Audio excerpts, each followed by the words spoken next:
Ит пен мысықтың хикаясы.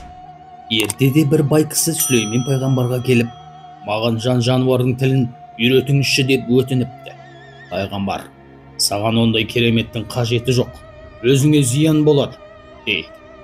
Бірақ бай кетпей қиылып отырып алады. Байдың көңілін жыққысы келмеген пайғамбар жан-жануардың тілін үйретті.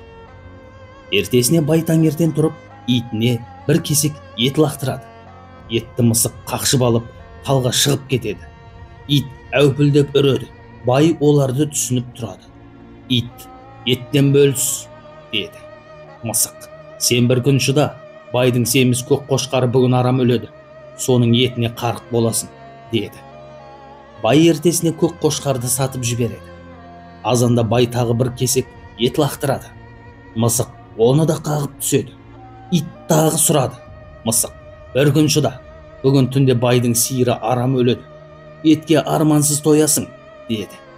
Бай сиырын сол замат сатып жібереді. Ертесіне бай тағы да ет лақтырады. Мысық бұл жолда итке бұйыртпады.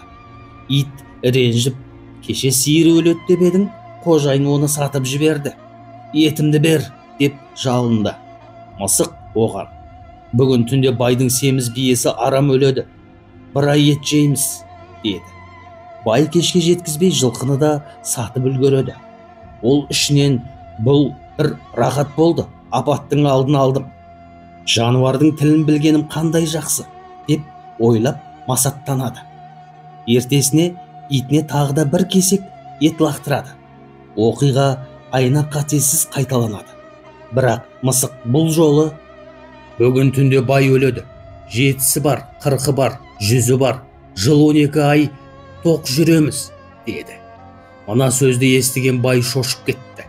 Жалма-жан Сүлейменге жүгіріп барып, болған жайды айтты. Патша екем, мына ажалдан мені құтқар, деп жалынды. Сонда Сүлеймен, патша, саған келген бәлені қойын қақты, оны сатып жібердің. Сосын сиырыңа ауысты, оны да сатып құтылдың.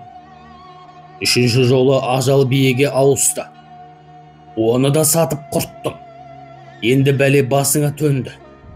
Алланың бұл ісінің алдында мен шарасызбын, деді. Бай сол түні дүние салды. Содан бері ел арасында бәле әуелі малыңа келеді, малыңа келмесе басыңа келеді деген тағылым қалған екен.